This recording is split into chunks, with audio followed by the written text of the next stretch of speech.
नमस्कार दोस्तों, स्वागत है आपका आपके अपने YouTube चैनल राज्य के स्टडी पर। आई होप कि आपकी तैयारी अच्छी चल रही होगी। तो दोस्तों, आज हम कला संस्कृति की टेस्ट सीरीज नंबर 3 के कुछ महत्वपूर्ण प्रश्नों के बारे में चर्चा करेंगे और पूरे डिटेल के साथ पढ़ेंगे। लेकिन वीडियो स्टार्ट करें उससे पहले वीडियो को लाइक, शेयर और चैनल को सब्सक्राइब कर दीजिए। तो बिना टाइम वेस्ट किए चलते अपने वीडियो पर। तो पिछली सीरीज में हमने 50 प्रश्न तक सोल्व कर लिए थे, तो आज से हम स्टार्ट करते हैं 51 नंबर से। ठीक है, तो हमारा प्रश्न है, राजस्थान की स्थापत्य कला के जनक माने जाते हैं। कौन माने जाते हैं? महाराणा कुंभा, राव रतन सिंह, राणा सांगा या राव मालदेव। इसका आंसर हो जाएगा ए। महाराणा कुंभा को स्थापत्य कला का जनक माना जाता है। क्यों माना जाता है? क्योंकि इन्होंने अपने शासनकाल में कई दुर्गों, महलों, मंदिरों और बावड़ियों और कई ऐसी चीजों का जीर्णोद्धार कराया जो स्थापत्य कला से जुड़ी हुई थी। और ये सब चीज एक ग्रंथ में भी रचित है। जो कौन सा ग्रंथ है? वीर विनोद। कौन सा? वीर विनोद ग्रंथ, जिसके रचयिता था कौन थे? श्यामल दास। श्यामल दास द्वारा रचित वीर विनोद ग्रंथ में लिखा हुआ है कि 84 दुर्गों में से, राजस्थान में 84 दुर्ग हैं, उसमें से 32 दुर्गों का जो जीर्णोद्धार करवाया था वो किसने करवाया था? महाराणा कुंभा ने करवाया था। ठीक है, और जो श्यामल दास थे वो कौन थे? श्यामल दास राणा सज्जन सिंह जी के दरबारी कवि थे। ये चीज आपको ध्यान में रखनी है। अगला प्रश्न देख लेते हैं, समितेश्वर मंदिर का निर्माण किसके द्वारा करवाया गया था? इसका आंसर क्या हो जाएगा? राणा कुंभा, राणा मोकल, राजा भोज या राणा हम्मीर। तो इसका आंसर हो जाएगा सी, राजा भोज, जो कि मालवा के शासक थे। मालवा के शासक थे जिन्होंने समितेश्वर मंदिर, जो कहां पर स्थित है? चित्तौड़गढ़ दुर्ग में। कहां पर स्थित है? चित्तौड़गढ़ दुर्ग में। और चित्तौड़गढ़ दुर्ग में गोमुख कुंड है, उसके किनारे स्थित है समितेश्वर मंदिर। इस मंदिर का निर्माण करवाया था राजा भोज ने। और कब करवाया था? इस मंदिर का जो निर्माण चालू हो गया था वो हुआ था 1011 ईस्वी में। और ये मंदिर पूर्णतः बनकर कब तैयार हो गया? तो ये बनकर तैयार हो गया था 1055 ईस्वी में। ठीक है, और ये मंदिर नागर शैली में बना हुआ है। एक बात और निकल के आती है कि जो समितेश्वर मंदिर है इसको मोकल मंदिर के नाम से भी जाना जाता है। किस मंदिर के नाम से जाना जाता है? जो समितेश्वर मंदिर है इसको मोकल मंदिर के नाम से जाना जाता है। अब मोकल मंदिर किसके नाम से पड़ा? राणा मोकल थे, जो कुंभा के पिता, कुंभा के पिता राणा मोकल के नाम से इस मंदिर का नाम पड़ा मोकल मंदिर। तो मोकल मंदिर इसलिए इसका नाम पड़ा क्योंकि 1428 में राणा मोकल ने इसका जीर्णोद्धार करवाया था। ठीक है, ये चीज भी आपको ध्यान में रखनी है। और जो समितेश्वर मंदिर है इसके अंदर किसकी प्रतिमा है? तो इसके अंदर शंकर भगवान की, किसकी? समितेश्वर मंदिर है, इसके अंदर शिव जी की त्रिमुखी प्रतिमा है। कौन सी प्रतिमा है? 3 मुख वाली प्रतिमा है। ठीक है, और इसका निर्माण किसने करवाया था? तो राजा भोज ने करवाया था। इसका जीर्णोद्धार कराया था राणा मोकल ने। इस कारण इस मंदिर को मोकल मंदिर के नाम से जाना जाता है। और ये स्थित है चित्तौड़गढ़ दुर्ग के गोमुख कुंड के किनारे में स्थित है। ये सब चीजें आपको ध्यान में रखनी है। अगला प्रश्न देख लेते हैं, कर्नल जेम्स टोड ने किस दुर्ग की तुलना एस्ट्रुकन से की है? तो कौन से दुर्ग की है? चित्तौड़गढ़, रणथंभौर, कुंभलगढ़ या जालोर। तो इसका आंसर हो जाएगा सी। कर्नल जेम्स टोड ने कुंभलगढ़ दुर्ग की तुलना एस्ट्रुगन से की है। इसलिए की है क्योंकि एस्ट्रुगन एक इटली का दुर्ग है। और इटली के दुर्ग के जो बुर्ज हैं और कंगूरे हैं वो किससे मेल खाते हैं? तो कुंभलगढ़ दुर्ग से मेल खाते हैं। इस कारण से इस दुर्ग को एस्ट्रुगन की संज्ञा दी है। और किसने दी है? तो कर्नल जेम्स टोड ने। ठीक है, ये चीज आपको ध्यान में रखनी है। अगला प्रश्न देख लेते हैं, प्रसिद्ध मामादेव मंदिर किस दुर्ग में बना है? तो कहां पर बना है? अचलगढ़, रणथंभौर, सिवाना या कुंभलगढ़। तो इसका आंसर हो जाएगा डी, कुंभलगढ़ दुर्ग में स्थित मामादेव मंदिर है। और आपको पता ही होगा कि मामादेव कुंड भी है। यहाँ पर मामादेव कुंड भी है जिसके अंदर राणा कुंभा की हत्या कर दी थी। और किसने की थी? राणा कुंभा के बेटे। और बेटे का क्या नाम था? उदा या उदयकरण। उदयकरण ने मामादेव कुंड में राणा कुंभा को धक्का देकर राणा कुंभा की हत्या कर दी थी। और इसी किनारे स्थित है मामादेव मंदिर, जो कौन से दुर्ग में स्थित है? तो कुंभलगढ़ दुर्ग में स्थित है। कुंभा की उनके बेटे ने हत्या की थी, इसलिए उदयकरण को क्या कहा जाता है? तो मेवाड़ का पितृहंता। क्या कहा जाता है? मेवाड़ का पितृहंता। और अगर ये प्रश्न आ जाए कि मारवाड़ का पितृहंता कौन है? तो मारवाड़ का पितृहंता है मालदेव, मालदेव राठौड़। इसने भी अपने पिता राव गांगा की हत्या की थी। किसकी हत्या की थी? राव गांगा की हत्या कर दी थी। तो मेवाड़ का पितृहंता है उदयकरण या उदा, और मारवाड़ का पितृहंता है राव मालदेव। ठीक है, ये चीज आपको ध्यान में रखनी है। और प्रसिद्ध जो मामादेव मंदिर है वो कौन से दुर्ग में स्थित है? तो वो है कुंभलगढ़ दुर्ग में। ठीक है, अगला प्रश्न देख लेते हैं, राजस्थान के किस किले में जैविक उद्यान स्थित है? तो कौन सा किला है? नाहरगढ़, सोनारगढ़, कुंभलगढ़ या शेरगढ़। तो इसका आंसर हो जाएगा ए, नाहरगढ़ दुर्ग, जिसका नाम किसके नाम पर पड़ा? नाहर ऋषि। नाहर ऋषि की ये तपोस्थली थी। क्या थी? तपोस्थली। और इन्हीं के नाम पर पड़ा नाहरगढ़ दुर्ग। और नाहरगढ़ दुर्ग में ही जैविक उद्यान स्थित है और ये कहाँ पर स्थित है तो जयपुर में। एक है जयपुर शहर और एक है जयपुर ग्रामीण। तो आपको याद रखना है कि जो नाहरगढ़ दुर्ग है वो कहाँ पर स्थित है, जयपुर शहर में स्थित है और यहीं पर जैविक उद्यान स्थित है। इस प्रश्न को देखिए तो ये एक भूगोल का भी प्रश्न बन रहा है और कला संस्कृति का भी बन रहा है, मतलब मिक्स प्रश्न है। अगर हम देखें नाहरगढ़ दुर्ग से तो ये बन रहा है कला संस्कृति का, और जैविक उद्यान से देखा जाए तो ये भूगोल का प्रश्न बन रहा है। उसके बाद हम बात करें नाहरगढ़ जो जैविक उद्यान है, इसकी स्थापना भारत सरकार द्वारा की गई थी और भारत का ये दूसरा बायोलॉजिकल पार्क है। और यहाँ पर दूसरा बायोलॉजिकल पार्क होने के बाद यहाँ पर तीसरा बियर रेस्क्यू सेंटर की स्थापना की थी भारत सरकार द्वारा। किसने? बियर रेस्क्यू सेंटर की स्थापना की थी भारत सरकार ने, तीसरे बियर रेस्क्यू सेंटर की। ठीक है, ये चीज भी आपको ध्यान में रखनी है। उसके अलावा जो नाहरगढ़ जैविक उद्यान है वो नाहरगढ़ वन्य जीव अभ्यारण्य का भाग है, ये चीज भी आपको ध्यान में रखनी है। ठीक है, अगला प्रश्न देख लेते हैं। निम्न में से जयपुर राजघराने के राज परिवार का निवास स्थान है, कौन सा स्थान है? सुख महल, चंद्र महल, हवा महल या मुबारक महल? तो इसका आंसर हो जाएगा बी, जो चंद्र महल है, जिसको सिटी पैलेस के नाम से जाना जाता है, जो जयपुर शहर में स्थित है। यही महल जयपुर राजघराने के राज परिवार का निवास स्थान है। इसका निर्माण किसने करवाया? तो इसका निर्माण कराया था सवाई जय सिंह द्वितीय ने करवाया था। और किसकी देखरेख में करवाया था? उसका वास्तुकार कौन था? तो इसका वास्तुकार था विद्याधर भट्टाचार्य। ठीक है, विद्याधर भट्टाचार्य की देखरेख में सवाई जयसिंह द्वितीय ने चंद्र महल का निर्माण करवाया, जो कि जयपुर शहर में स्थित है। और इसका निर्माण करवाया था 1729 में इसका निर्माण स्टार्ट हुआ था और 1732 में ये पूर्ण रूप से बनकर तैयार हो गया था। और ये कितने मंजिला है? तो ये 7 मंजिला है। कितने मंजिला है? 7 मंजिला। क्या है? चंद्र महल। और ये जयपुर राजघराने के राज परिवार का निवास स्थान है वर्तमान में। ठीक है, ये सब चीजें आपको ध्यान में रखनी है। अगला प्रश्न देख लेते हैं। डिग के जल महलों का निर्माण किस शासक द्वारा करवाया गया था? तो इसका आंसर क्या हो जाएगा? बदन सिंह, राजा उम्मेद सिंह, राजा सूरजमल या माधो सिंह? तो इसका आंसर हो जाएगा सी। जो डिग के जल महल है उनका निर्माण राजा सूरजमल जाट द्वारा करवाया गया था। लेकिन सबसे पहले डिग के जल महलों का निर्माण किसके द्वारा कराया गया था? तो बदन सिंह के द्वारा करवाया गया था। बदन सिंह ने इसकी शुरुआत कर दी थी। कब की थी? 1725 में। 1725 में बदन सिंह ने इसकी शुरुआत कर दी थी। लेकिन जितने भी जल महल है उन सभी का निर्माण राजा सूरजमल जाट ने करवाया था। तो इसका आंसर हो जाएगा सी, राजा सूरजमल जाट। जो राजा सूरजमल थे उन्होंने डिग के जल महलों का निर्माण जो शुरू किया था वो 1755 से किया था। कब से किया था? 1755 से किया था। और इनका पूर्ण रूप से निर्माण हो गया था 1763 में। ये चीज आपको ध्यान में रखनी है। तो डिग के जल महलों का निर्माण करवाया था राजा सूरजमल जाट द्वारा। ठीक है, अगला प्रश्न देख लेते हैं। अजित पैलेस किस जिले में स्थित है? कहां पर स्थित है? अलवर, जोधपुर, बीकानेर या जयपुर? तो इसका आंसर हो जाएगा बी। जो अजित पैलेस महल है वो स्थित है जोधपुर में। और इसका निर्माण किसने करवाया था? तो इसका निर्माण तत्कालीन प्रधानमंत्री कहाँ के थे? मारवाड़ के। मारवाड़ के तत्कालीन प्रधानमंत्री जिनका नाम था अजित सिंह जी। अजित सिंह जी ने इसका निर्माण करवाया था। और इसका निर्माण करा के इसको भेंट किया था, किसको किया था? महाराजा हनुवंत सिंह को। और हनुवंत सिंह जी कौन थे? हनुवंत सिंह जी थे उम्मेद सिंह जी के पुत्र। अजित सिंह जी कौन थे? अजित सिंह जी थे उम्मेद सिंह जी के भाई। तो उम्मेद सिंह जी तो वहां के शासक थे और अजित सिंह जी उनके भाई थे, जिन्होंने इसका निर्माण करवाया था। किसका? अजित पैलेस का निर्माण कराया था। और उम्मेद सिंह जी के जो पुत्र थे हनुवंत सिंह जी, उनको ये भेंट स्वरूप दिया था। और आपको एक बात और ध्यान रखनी है कि जो मारवाड़ के अंतिम शासक थे, मारवाड़ के जो अंतिम शासक थे वो कौन थे? हनुवंत सिंह जी। कौन थे?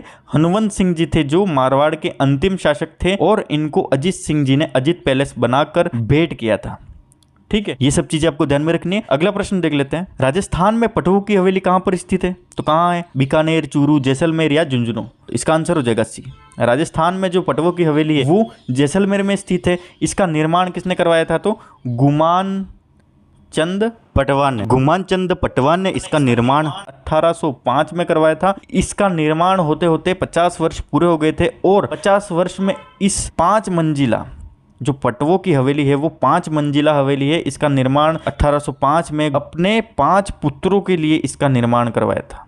ठीक है, ये चीज आपको ध्यान में रखनी है। उसी के साथ ही एक और चीज है इस हवेली में जो इंपॉर्टेंट है, वो है यह जो हवेली है वो सिंध, मुगल, भारत और यहूदी सभी शैलियों का मिश्रित रूप है। ये चीज आपको ध्यान में रखनी है। अगला प्रश्न देख लेते हैं। राजस्थान की सबसे पुरानी हवेली कौन सी है?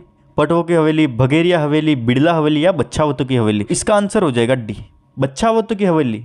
जो कहां पर स्थित है? बच्छावतों की हवेली है वो स्थित है बीकानेर में। कहां पर स्थित है?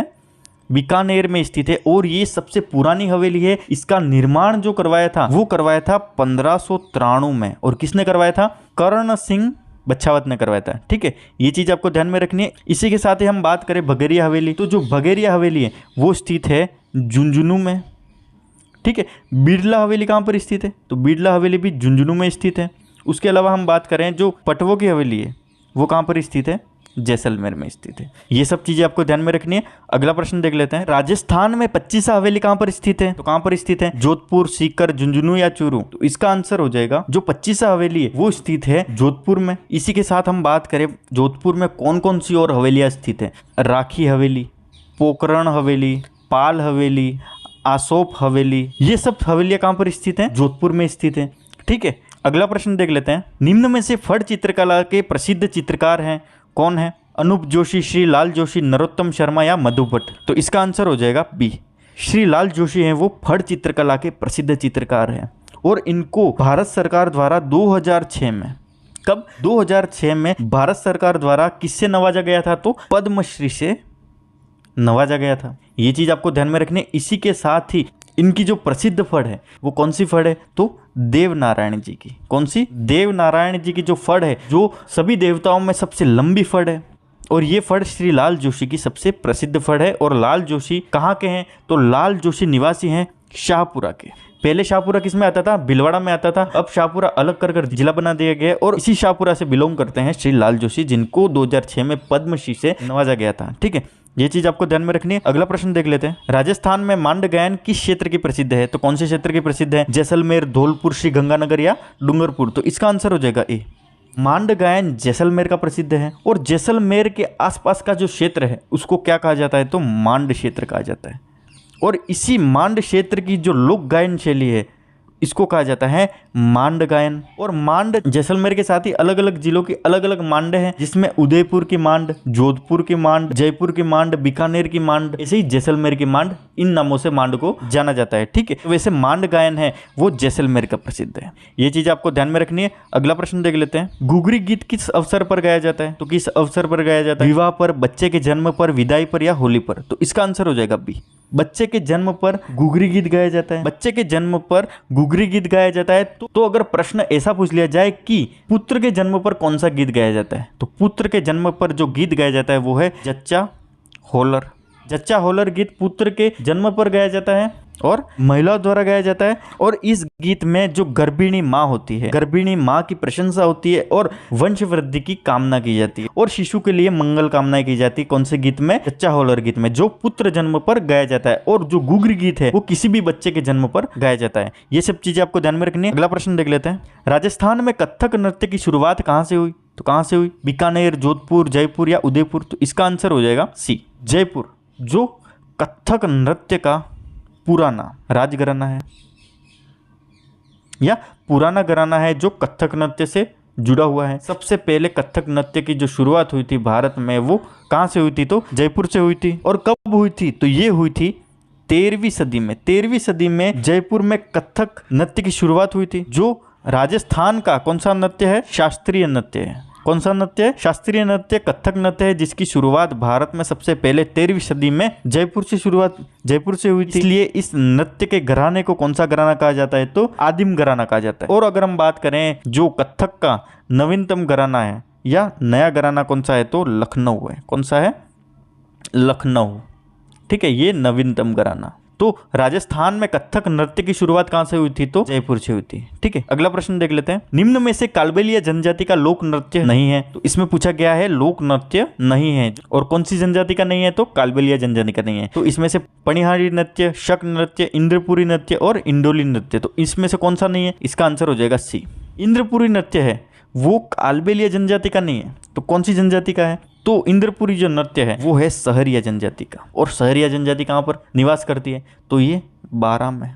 और क्वेश्चन ऐसा आ जाए कि राजस्थान में डामोर जनजाति कहाँ पर निवास करती है, तो वो कहाँ पर निवास करती है? वो निवास करती है राजस्थान के डूंगरपुर जिले के सिमलवाड़ा तहसील। डूंगरपुर जिले के सिमलवाड़ा तहसील के अंदर डामोर जनजाति निवास करती है। उसी प्रकार ये सहरिया जनजाति है जो कहीं और नहीं मिलती है, ओनली कहाँ पर मिलती है? राजस्थान के बारां में।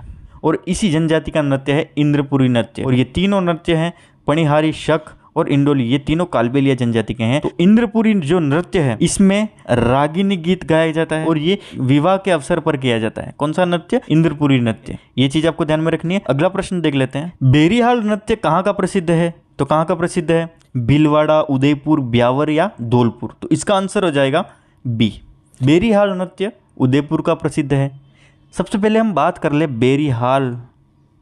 बेरीहाल का मतलब क्या होता है? बेरीहाल का मतलब होता है एक डोल जिसको वृत्ताकार जो लोग होते हैं उसके बीच में बजाया जाता है, उसको कहा जाता है बेरीहाल। चारों तरफ लोग नृत्य करते हैं और बीच में एक व्यक्ति ढोल लेकर बजाता है, इसको कहा जाता है बेरीहाल। और ये बेरीहाल नृत्य है वो कहाँ का प्रसिद्ध है? तो उदयपुर का प्रसिद्ध है। और उदयपुर की एक तहसील है जिसका नाम है खेरवाड़ा।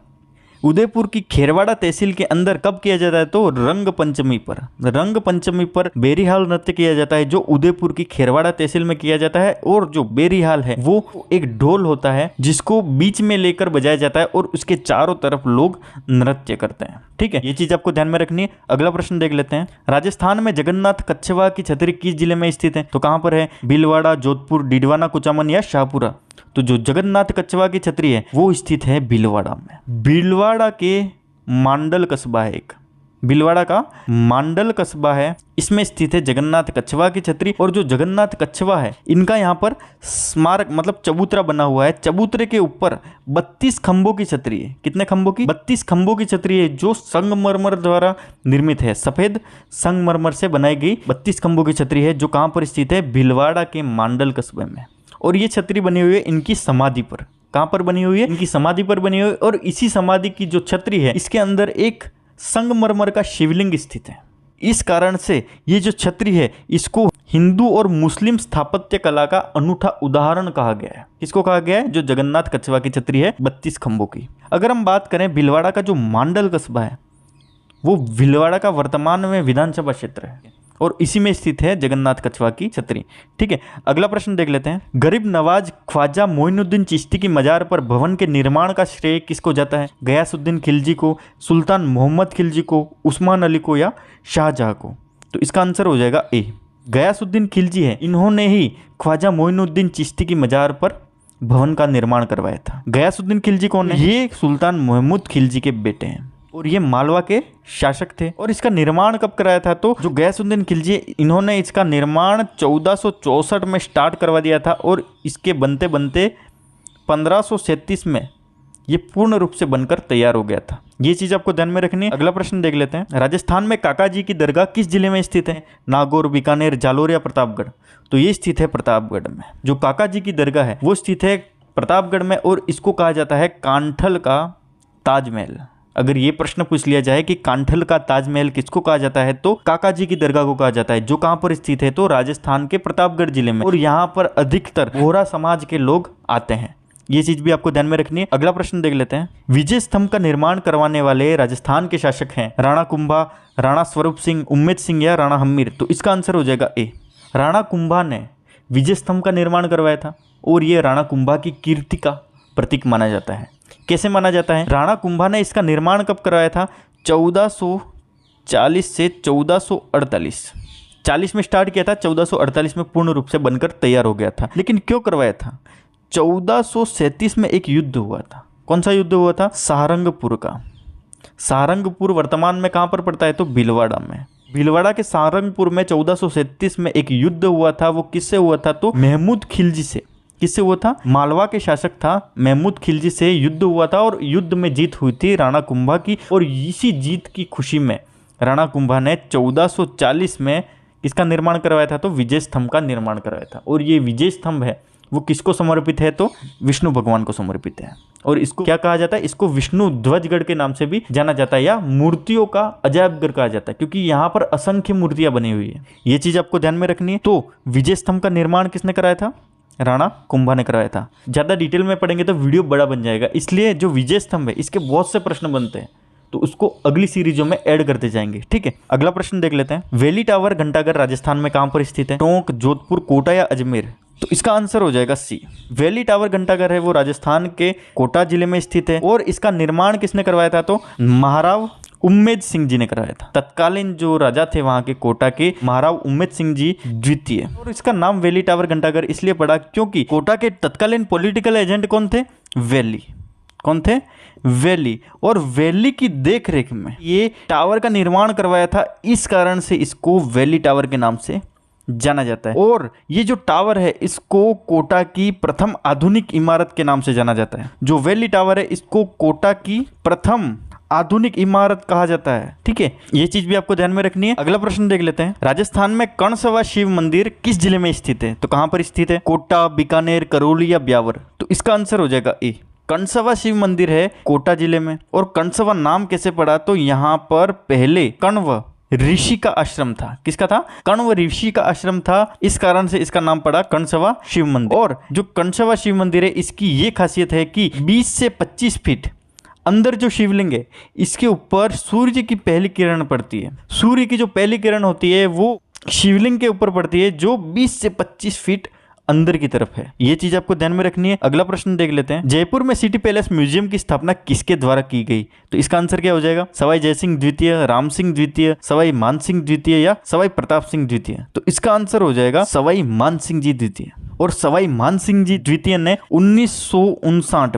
1959 में जयपुर में स्थित जो सिटी पैलेस है जिसको चंद्र महल के नाम से जाना जाता है, उसी में 1959 में सिटी पैलेस म्यूजियम की स्थापना की। और इसी सिटी पैलेस में विश्व की सबसे बड़ी झूमर है। क्या है? झूमर। और विश्व के सबसे बड़े चांदी के 2 पात्र पड़े हुए हैं। कहां पर? सिटी पैलेस म्यूजियम में। और ये गिनीज बुक में दर्ज है। ये चीज आपको ध्यान में रखनी है। अगला प्रश्न देख लेते हैं। जाहर पीर के नाम से राजस्थान के प्रसिद्ध लोक देवता हैं। कौन से लोक देवता हैं? तेजा जी, रामदेव जी, पाबू जी या गोगा जी? तो जाहर पीर के नाम से जाना जाता है गोगा जी को। गोगा जी को मुसलमानों द्वारा जाहर पीर कहा गया। और महमूद गजनवी ने जब युद्ध किया था गोगा जी के साथ, तो उस टाइम पे महमूद गजनवी ने गोगा जी को जाहर पीर कहा था। इसके अलावा गोगा जी को किस नाम से पुकारते हैं? तो नागों के देवता, नागराज के अवतार, गोगा पीर, जीवित पीर और विष्णु के अवतार, इन नामों से जाना जाता है गोगा जी को। और गोगा जी को जाहर पीर के नाम से भी जाना जाता है। तो दोस्तों ये थे कला संस्कृति टेस्ट सीरीज के कुछ महत्वपूर्ण प्रश्न। वीडियो अगर अच्छा लगा हो, इंफॉर्मेटिव लगा हो, तो वीडियो को लाइक कर दें, ज्यादा से ज्यादा लोगों तक शेयर कर दें और चैनल को सब्सक्राइब कर दें।